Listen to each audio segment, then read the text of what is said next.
have over 6,000 hours in a Cessna 152. That's it. I see you looking at me like, what? You know? And that does bring some questions back in North Carolina, where I'm from, like, why? Or you know, or how do you check that psychologically sound box on your medical every year if you have that much time in the 152? Or they say, does it have an effect on you? And I say, oh, yeah. I used to be 6'8", and this is what it did to me, spend that much time in an airplane. But anyway, a lot of people just assume that it was because I had a lot of instructional time. Nope. I spent 10 years of my life as an airborne traffic watch pilot reporter for 2 radio stations and a TV station in Raleigh, North Carolina. It was the end of a 22-year broadcast career, and the last 10 years I was able to marry what was my hobby of flying with the broadcast work, and really enjoyed it. Had a lot of fun. Matter of fact, before that, I did talk radio. I did a couple of years in television until the consultants came to town and said I had a face for radio, and so they took me off of television and put me on the radio. Well, this is it. And some of you who are here, see me before, you know about this, but it's still cool, and a lot of people think it's neat.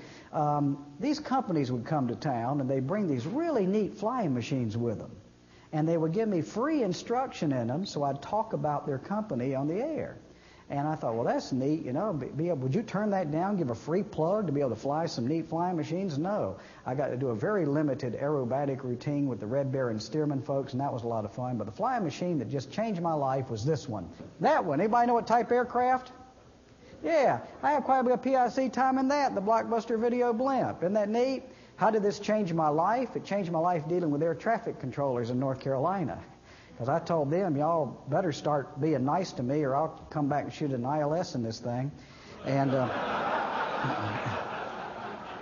takes 45 minutes to shoot a full ILS in the Blockbuster Video Blimp. I was in Chicago a couple of months ago doing this seminar, and when I showed this, the guy out in the audience, he said, hey, why didn't you borrow that for this seminar run and shoot an approach into O'Hare? And I said, good grief, why would I want to do that? He said, because when they got to fussing at you, you could have said, hey, if Meg's was open, I could have gone into there, right? Those folks in Chicago are sharp. Please forgive me, after 22 years in broadcast, it's hard to get the news thing out of my system. And I'm always cognizant of the fact that you folks are having to travel and get involved in traffic to get over here. So there's a couple of news stories I wanted to pass along to you. First of all, we had a little excitement in Portland on Monday night, the first night of the seminar run here. Eugene, rather, first night of seminar. Did you hear about that, the dog thing in Eugene? They were asking people in one particular neighborhood to keep their dogs indoors. I said, what? And I couldn't wait to get back to the hotel, and one of the television stations down there had an exclusive picture of the culprit behind all this. And so if you know anybody in Eugene with a dog, you know, that's it. I tell you, people say AOPA must be a neat job, and it is. The only bad thing about it, you're just going to be crazy about AOPA, is I don't get to fly as much as I used to, because we're always on airlines, you know, going from point A to point B. And if you think that this gas thing is hurting us in general aviation, the airlines have a tough time. In fact, I was changing planes in Charlotte, North Carolina. I'm from North Carolina, can't you tell? And they were saying, I looked out on the ramp and I said, man, it's even starting to affect some of the equipment the airlines are having to buy. And I saw that out there, and I thought, I hope it didn't get any worse than this, you know, but that's incredible, isn't it? Oh, I tell you, when I got my list and found out I was going to be working with Scott up here again, that's the reason I'm in such a good mood this week, because there are some places in the country where folks just are different. And one of those I met a few years ago. In fact, just after I made my last run through here about 2 or 2.5 years ago, I went to met my first safety seminar heckler in Rochester, New York. And this guy sits in the back of the room for maximum mileage and hollers at me.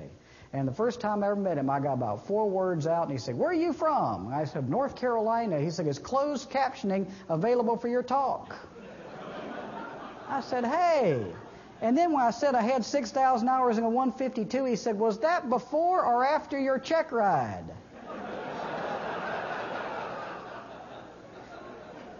I said, we got a good sense of humor in North Carolina. I did arrange for him to be ramp checked the next day, but that's a whole different... Got friends at the FAA, right, Sam? It's good to have those. Hey, y'all, you know, one of the companies airlines did a great research. They found out that general aviation people are frequent flyers on airlines. And because if we decide we're going to go somewhere and it's outside the range of our airplane, we'd rather fly. And I thought about that. One bad thing about being in the broadcast business, my buddies are always sending me video clips, because I had to go buy all this extra email space to get it in there. And one of them sent me this clip. It was done for a school board from some people who wanted the school to go to this uniform policy where all the students are wearing the same thing. And I noticed when I go through airports, at TSA, if the guys come in, I don't want to make fun of anybody's dressing or anything, that wear the real baggy jeans, I noticed they're always watching them. I used to wonder why that is until I saw this. As this student's appearance demonstrates, having a lax policy about dress makes it easy for a student to conceal a weapon and makes it difficult to identify intruders on campus. A dress code can reduce weapons violations, relieve tensions between gangs, reduce disciplinary infractions, and generally improve the atmosphere of the school. Our policy requires that students tuck in their shirts, making the belt line visible at all times. Our students may not wear baggy pants or colors and insignias that are commonly associated with gang activity.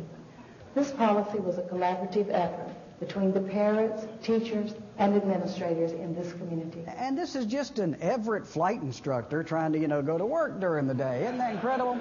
All right, we're here to talk about the last 5 miles tonight. And why do you think we're picking this particular time to talk about the last 5 miles? Well, first of all, we've known since the Wright brothers were flying that it is a workload intensive time as you're making that approach and landing into the airport. One of the most famous phrases in aviation refers to that. It was, in fact, it's so popular, clichéic phrase that it made it into the movie Apollo 13, and that is, flying is characterized by countless hours of boredom followed by moments of sheer terror, right? And where do most of these moments of sheer terror take place? A lot of times it's the last 5 miles. But again, we've known this for a long time, so why now? Well, I hope the statistics will answer that question for us this evening. If you go back, and this was through 2003, you'll notice about half and half of the accidents. In other words, through 2003, about half of them were in the takeoff and en route phase of flight, and half during the last 5 miles. And for definition purposes, we're saying the last 5 miles are accidents and descent, VFR approach, IFR approach, landings or go-arounds, and we've even taken out some numbers dealing with fuel management or mismanagement or weather-related. We've left some in, don't want to go into reasons for that, but basically you'll see it was about half and half through 2003. Why now? Well, look what happened to us in general aviation in 2004. We had 1,513 accidents in general aviation. You ready for this? All of them, 100%, occurred during the last 5 miles to destination. So you can see now, while we were working on numbers for the Null report, it made a light bulb go off, right? And say, what in the world is going on with us in general aviation? How can we get those numbers down? And hopefully that's going to be our goal to get this done tonight. And it's good to have goals. I'm going to, for the first time, I've been to every state in the union for AOPA except one. I'm going there next month, get to go up to your friends up in Alaska. And I was told by one of the folks up there at the Alaska FAA office that they have a goal this year in safety. They're trying to get 52% of the active pilots in Alaska certificated. And if they can do that, they'll have a major goal done up there. So we hope we'll have a goal. Now, our goal tonight is to widen 2 little lines on our safety chart, and let's take a look at what we're talking about. We know that we've got a workload going during the last 5 miles, and take a look during the approaching landing phase. In no other phase of flight are we tasked as much, is our workload higher than during those last 5 miles. And we're getting awfully close to the pilot capability line during that. So what we want to do is widen that little line a little bit tonight and see if we can make it a little bit safer. Of course, we've known this for a long time, but obviously something is making that gap even smaller recently.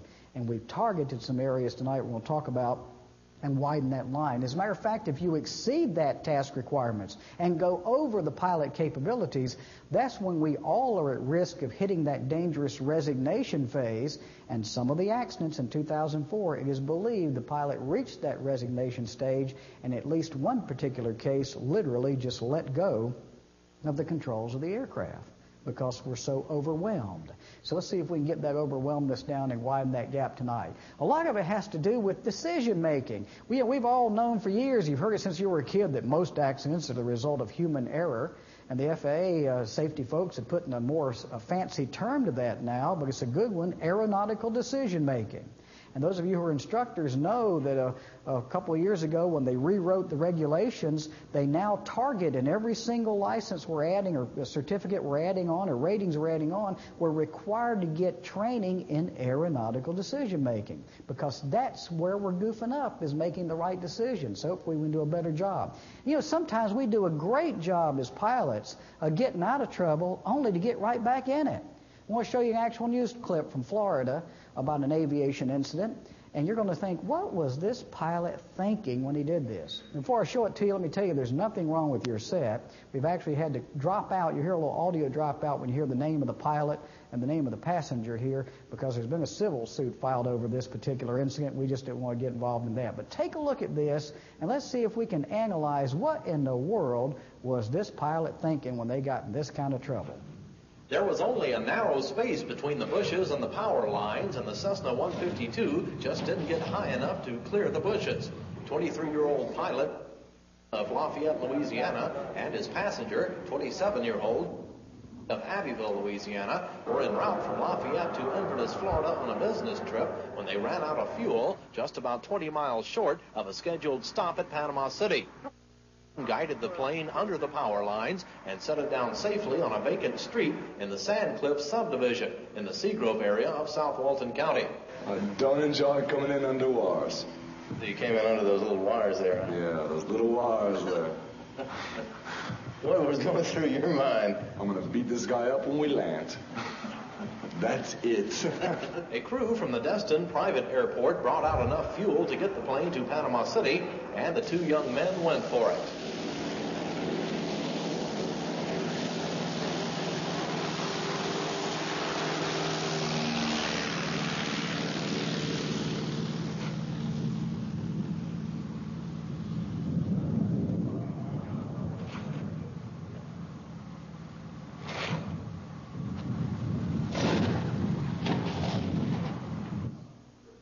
Escaped the crash with only minor injuries, apparently caused by their heads hitting the dashboard. We just didn't do it, man. Just didn't make it. We should have, I should have boarded it about halfway through. It's definitely my fault. And I shouldn't have tried to take up a fast one. So it's two mistakes I made right off the top. Unidentified pilots say failed to use proper short field takeoff procedures. The Federal Aviation Administration is investigating the incident. Reporting from Walton County, Rick Hurst. TV7 News. Now, I could tell by the snickers that I wasn't the only one that picked up on the fact that the injuries were considered minor because it was their heads. They hit the instrument panel of the airplane. You're thinking, what were they thinking to do that? I really regret showing that video clip in Rochester, New York, because what did he looks like one of those redneck pilots from your neck of the woods. And I said, be easy. I bet you got some of them up here in New York. And he said, how would I know? That opened the door for me, didn't it? I was instantly inspired by our great Southern statesman and philosopher, Jeff Foxworthy. And I share with him, I said, if you've ever thought it'd be fun to hunt ducks from an ultralight, you might be a redneck pilot. If you ever shot the prop off your ultralight, you might be a redneck pilot. If you've always thought that an MD-80 was a large-sized boggle, a Mad Dog 2020, chances are you're a redneck pilot. One more. If you missed your 5th grade graduation because you had your commercial pilot check ride, think about it. You might be a redneck pilot. Now, before we start armchair quarterbacking these folks, let's be careful. Because you know what? I'm going to give you a couple of keys tonight that will give you a guarantee with them. Now, it's just hard in aviation to give a guarantee in anything in the aviation world. It's such a kind of inexact science sometimes, isn't it? But I can guarantee you this. If you take advantage of a couple of keys we're going to tell you tonight, you will be a safer pilot. Like I said, it's easier to say, I wouldn't do anything crazy like this. And you might not do something this extent, but I bet you anybody in here that's been flying any length of time at all has done something that you say, well, I probably shouldn't have done that. It may have not have been life-threatening, but it's been a little thing we've overlooked. Maybe didn't set the instruments just right or tried to call a wrong frequency. We've all done it. And that brings us to the first key. If we can convince ourselves as pilots that no matter how many hours we've got in our logbook or how many years we've been flying, that we're human and capable of making bad decisions and mistakes, Folks, we're more than halfway there. Because you're going to police yourself. We're going to make sure that knowing we're human and the hours doesn't really matter, it's how we're keeping up with it and not getting bit by that big bug of complacency, then we're going to be a better pilot because we're not going to let ourselves step in there. I hope that makes sense to you.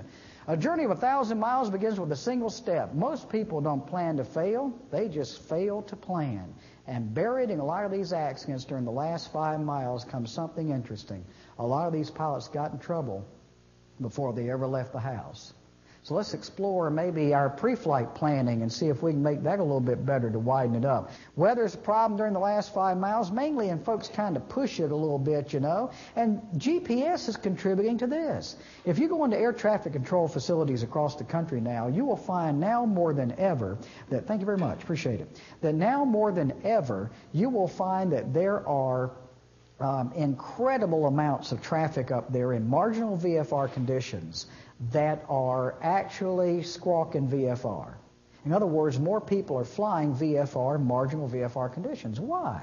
We used to think we wouldn't want to launch out and take the risk of marginal VFR because we were afraid of, running into another airplane or hitting a tower. That must not have been it. The problem is, apparently, we didn't want to get lost. And now that we've got Magic Box on board, what are we doing? Launching out marginal VFR weather. But the point is we can be our own worst enemy if we're not thinking. If you don't think we can be our own worst enemy, I can prove it to you with an actual video clip from another one of my buddies in the broadcast business. Watch this.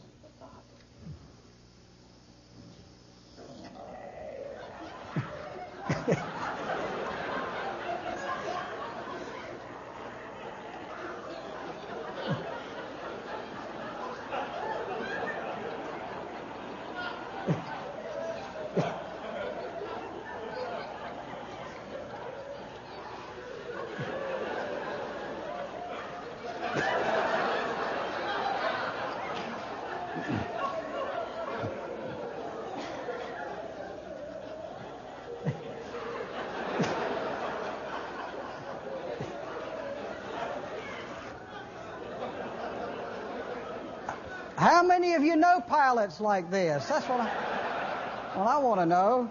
So we can be our own worst enemy. En route, some of us are getting in trouble the last 5 miles because of problems en route. We're not keeping up with the weather. That's what that flight watch frequency is for, or keeping up with things we need. This information in the cockpit isn't good enough. The more pre-flight planning and notes we make and things we can commit to memory, that way we don't have to go fishing for stuff the last 5 miles.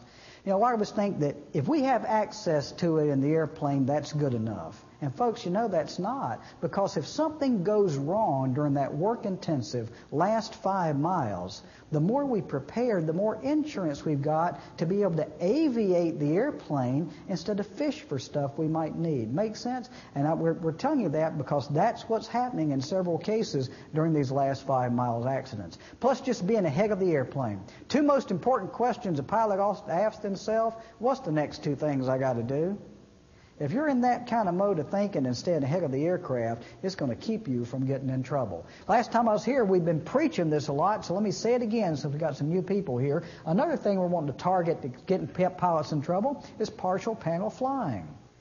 Instrument-rated pilots, again, will you raise your hands, and the ones that are working on instrument ratings, please listen to this. Do you know if you're in a single-pilot IFR operation in IMC conditions and your vacuum pumps fail, statistically you are going to die?